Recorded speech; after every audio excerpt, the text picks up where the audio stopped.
اگرچہ آپ کو معلوم ہے کہ ویسے انسان کو زیادہ مطلوب تو بیٹے ہوتے ہیں کیونکہ اس سے اس کا نام چلتا ہے، لیکن زیادہ محبت بیٹیوں سے ہوتی ہے۔ اس اعتبار سے اگر کوئی بیٹی جو ہے کوئی اپنے باپ سے فرمائش کرے تو بڑا مشکل ہو جاتا ہے باپ کے لیے اپنی بچی کا، اپنی بیٹی کی فرمائش کو رد کرنا۔ اس طریقے سے عرب والوں نے کیا سمجھا، یہ فرشتے جو ہیں خدا کی بیٹیاں ہیں، اور خدا اپنی بیٹیوں کی کسی فرمائش کو رد نہیں کر سکتا۔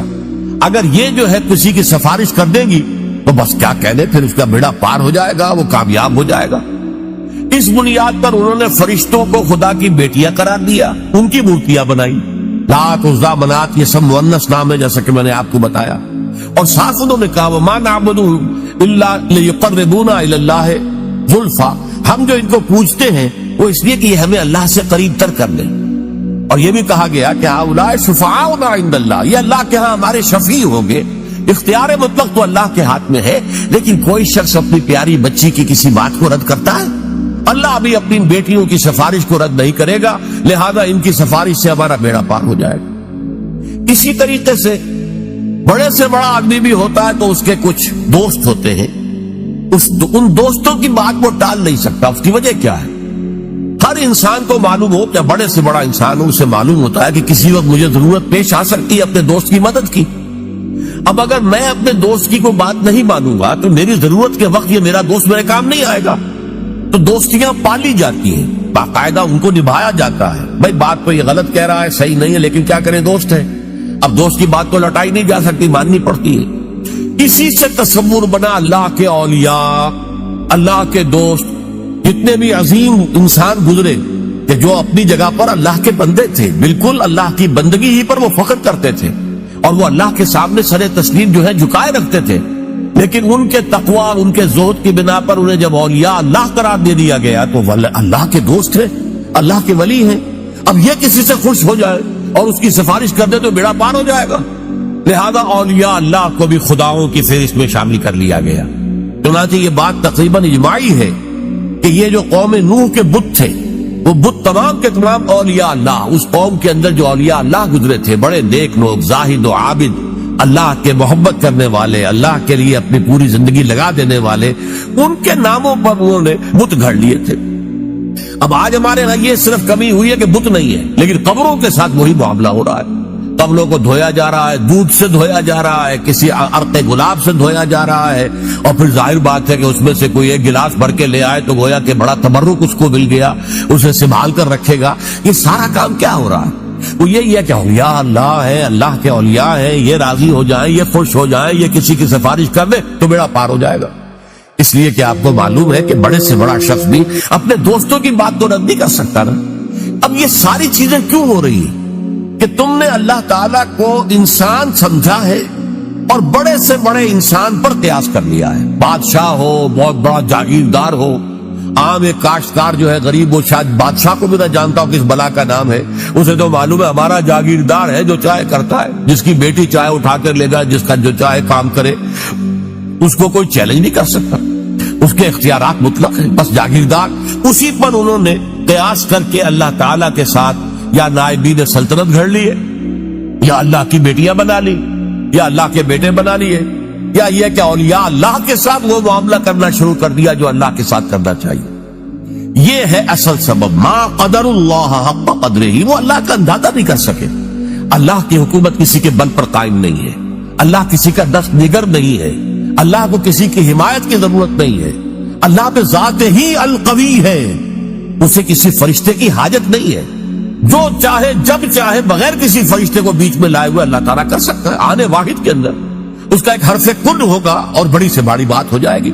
ہاں وہ چاہے تو فرشتے کو بھیج دے گا، جاؤ یہ کام اس طرح کر دو، لیکن نہیں، اس سے زیادہ حیثیت فرشتے کی نہیں ہے۔ وہ اللہ کے فرشتادے ہیں، اللہ کے کارکن ہیں، اس کے سوا کچھ نہیں۔ اولیاء اللہ اللہ کے دوست ہیں، یقیناً کوئی شک نہیں، لیکن یہ کہ ان کے ہاتھ میں اختیار مطلق نہیں ہے کہ جس کو چاہے بخشوا دے۔ اللہ تعالیٰ کا اختیار ہے، وہ جس کی چاہے گا شفاعت سنے گا، مانے گا، جس کو اجازت دے گا وہ صرف شفاعت کے لیے زبان کھول سکے گا۔ یہ ساری چیزیں جو ہے یہ تمام اپنی اپنی جگہ پر بیٹھ جائیں تو پھر شرک کا خاتمہ ہو جائے گا، اللہ تعالیٰ کی عظمت جو ہے وہ دل پر اجاگر ہو جائے گی۔ اب اسی پر قیاس کیجئے، جو اللہ کی عظمت کا اندازہ کر لے، جو اللہ کے حسن و جمال کی کوئی جھلک دیکھ لے، کیا وہ دنیا میں کسی اور شے کا پرستار ہو سکتا ہے؟ اللہ کا حسن، اللہ کا کمال، اللہ کا جمال، اللہ کی قدرت کاملہ، اللہ کا علم کامل اگر کوئی اندازہ ہو جائے تو کیا آپ اپنے نفس کے غلام بن سکیں گے؟ افرأیت من اتخذ الہہ ہواہ، کیا آپ وطن کو معبود بنا سکیں گے؟ ان تازہ خداؤں میں بڑا سب سے وطن ہے، جو پیر ہر اس کا ہے وہ مذہب کا کفن ہے۔ کیا آپ نیشنلزم کے بخار میں مبتلا ہو سکیں گے؟ کیسے ممکن ہے؟ کیا کوئی جھوٹا نظریہ جو ہے ایک تصور کے حسن مبہم پر ساری ہستی لٹائی جاتی ہے؟ کمیونسٹوں نے اپنی جانیں دی ہیں اس لیے کہ ایک آئیڈیل خواب ان کو لوگوں نے دیکھا کہ کلاس لیس سوسائٹی ہمیں بنانی ہے، جس میں استحصال نہ ہو، جس میں کسی پر جبر نہ ہو، کسی پر ظلم نہ ہو۔ ایک خواب تھا، تصور تھا، وہ ایک دن کے لیے بھی نظام قائم نہیں ہو سکا، لیکن جن لوگوں نے اس تصور کے اور اس خواب کو قبول کر کے جانے دی ہے، آپ ان کا تصور کیجئے۔ ایک تصور کے حسن مبہم پر ساری ہستی لٹائی جاتی ہے، ساری ہستی لٹا دی، لوگوں نے جانے دے دی۔ لیکن یہ کہ اللہ کا اگر انسان کو اللہ کی معرفت کا کچھ حصہ حاصل ہو جائے، اللہ کی قدرت کاملہ، اللہ تعالیٰ کے علم کامل، اللہ تعالیٰ کا ہر جگہ ہر آن موجود ہونا، اللہ کا ہمارے ساتھ ہونا، ہماری رگے جاں سے بھی قریب تر ہونا، یہ ساری اس کی صفات کمال جو ہے، اگر واقعتاً اس کی کوئی جھلک انسان دیکھ پائے، دیکھیے میں کہہ رہا ہوں دیکھ پائے، ایک یہ کہ عقیدہ ہے ہمارا، عقیدہ اور شے، اگر آپ کو یہ محسوس ہونے لگے، اگر یہ آپ کا حال بن جائے، اگر یہ آپ کی وجود کے اندر سرایت کر جائے، تو یہ ہے پھر سب سے اونچا مقام، یہ ہے کہ جس سے پھر آپ بری ہو جائیں گے ہر نوع کے شرک سے۔ کیا فرشتے اور کیا اولیاء اللہ اور کیا انبیاء اور رسول، انبیاء اور رسول بھی اللہ تعالیٰ کے کام کے اوپر معمور ہے، وہ تو کامتے رہتے تھے کہیں ہم سے کمی نہ ہو جائے، کہیں ایسا نہ ہو کہ ہماری طرف سے تو کوتاہی نہیں ہو رہی، کہیں اللہ تعالیٰ کے ہاں ہم نہ پکڑے جائیں کہ یہ لوگ ایمان اس لیے نہیں لا رہے کہ شاید ہماری طرف سے تبلیغ اور دعوت میں کوئی کمی ہو رہی ہو۔ ان کا حال تو یہ ہوتا تھا۔ اولیاء اللہ کا معاملہ کیا تھا؟ یقیناً انہوں نے اپنی زندگیاں جو ہے لوگوں کو خیر کی طرف دعوت دینے میں صرف کی ہے، لیکن خود ان کی اپنی زندگی دیکھو، مکمل عبد تھے۔ سب سے بڑھ کر یہ کہ محمد رسول اللہ جو حبیب اللہ ہے صلی اللہ علیہ وسلم، ان کی بھی نسبت عبدیت مقدم ہے، نسبت رسالت مؤخر ہے۔ اشہد ان لا الہ الا اللہ وحدہ لا شریک لہ واشہد ان محمدًا عبدہ ورسولہ، عبدیت مقدم ہے، رسالت مؤخر ہے اس پر۔ آپ کی اصل نسبت جو ہے، میں نے بارہا اس کو بیان کیا ہے، قرآن مجید میں جہاں کہیں بھی ایسا مقام آتا ہے کہ بہت ہی شفقت اور محبت اور اپنائیت کا اظہار ہو حضور کے لیے، وہاں حضور کی نسبت عبدیت کو واضح کیا جاتا ہے۔ سبحان الذی اسریٰ بعبدہ لیلا من المسجد الحرام الی المسجد الاقصی، یہ کیا تھا؟ اس قدر بڑا واقعہ ہو رہا ہے، معراج کا واقعہ ہو رہا ہے، لیکن کیا عبد کا لفظ لایا گیا، سبحان الذی اسریٰ بعبدہ، تو اپنے بندے کو لے گئے۔ عبدہ جو ہے وہ اصل نسبت ہے۔ سورہ کہف کے اندر الحمدللہ الذی انزل علی عبدہ الکتاب ولم یجعل لہ عوجا، تبارک الذی نزل الفرقان علی عبدہ لیکون للعالمین نذیرا۔ عبدیت ہے اصل نسبت محمد رسول اللہ صلی اللہ علیہ وسلم۔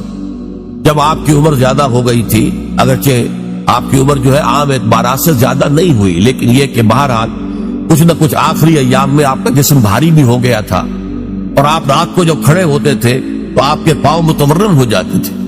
اس پر یہ ہے کہ کچھ لوگوں نے کہا آپ اپنے کو کیوں اتنی مشقت جھیل رہے ہیں، کیوں آپ اتنی تکلیف جھیل رہے ہیں؟ آپ کے تو اللہ تعالیٰ، اول تو آپ کے گناہ کا کوئی سوال ہی نہیں، کوئی خطا کسی درجے میں اگر کوئی ہوئی بھی ہو تو اللہ تعالیٰ آپ کے اگلے پچھلے تمام خطائیں معاف کر چکا ہے۔ وضو کا کیا جواب تھا؟ افلا اکون عبدا شکورا، تو کیا میں اللہ کا شکر گزار بندہ نہ بنوں؟ اللہ کی نعمتیں جو مجھ پر ہوئی ہیں، جو انعامات ہوئے ہیں، اللہ نے مجھ پر جو فضل فرمایا ہے، اللہ نے مجھے جو مقامات عالیہ عطا کیے ہیں اور جو مزید عطا کرنے کا وعدہ کیا، مقام محمود، یہ مجھے عطا کیا جانا ہے، میں اس کا شکر ادا کروں۔ یہ اس کا شکرانہ ہے جو میں ادا کر رہا ہوں۔ میں رات کو کھڑا ہو کر یہ مشقت جھیل رہا ہوں، میرے پاؤں جو ہے ان پر ورم آ رہا ہے، ٹھیک ہے، لیکن یہ سب کچھ کیوں کر رہا ہوں؟ افلا اکون عبدا شکورا، کیا میں اللہ کا ایک شکر گزار بندہ نہ بنوں؟ تو اس اعتبار سے نوٹ کر لیجئے کہ اولیاء اللہ ہو یا انبیاء ہو یا رسول ہوں، عظیم ترین شخصیتیں ہوں، ان کا اصل جو ہے، جو سرمایہ افتخار ہے ان کے لیے، وہ تو عبدیت ہے۔ یہی وجہ علامہ اقبال نے بہت خوب انداز میں کہا ہے، جو معراج کی کیفیت کو بیان کیا کہ عبد دیگر عبدہو چیزیں دیگر، ما سراپا انتظار وہ منتظر ہو. اب یہ شعر جو ہے اس وضاحت چاہتا ہے اب تو سبھی ہے، خواہشات کا بندہ، نفس کا بندہ، دولت کا بندہ، وطن کا بندہ، یہ سب بندے ہیں، سب بندگی تو ہے. اب تو دیگر عبدہو، صرف اسی کا بندہ بن جانا، سب سے ہٹ کر، سب سے آزادی پا کر. یہ ایک سجدہ جسے تو گراں سمجھتا ہے 1000 سجدوں سے دیتا ہے آدمی کو نجات. وہ عبدہو جو صرف اللہ کا بندہ بن چکا ہو. عبدہو چیزیں دیگر، یہ شیء اور ہے. ما سراپا انتظار او منتظر. ہم تو ہمیشہ انتظار میں رہتے کہ کبھی اللہ کی کوئی تجلی، کوئی کرن جو ہے وہ ہم میں بھی نصیب ہو جائے. اور ان کا انتظار کیا جا رہا تھا شب معراج میں، ان کے استقبال کی تیاریاں ہو رہی تھی. ہم منتظر ہیں، وہ منتظر تھے. ما سراپا انتظار، منتظر عربی میں معنی ہوں گے انتظار کرنے والا، اور منتظر مفعول ہے جس کا انتظار کیا جا رہا ہو. وہ منتظر، ان کا تو انتظار ہو رہا تھا، استقبال کی تیاریاں ہو رہی تھی. تو اس چیز کو ذہن میں رکھیے کہ یہ زمین و آسمان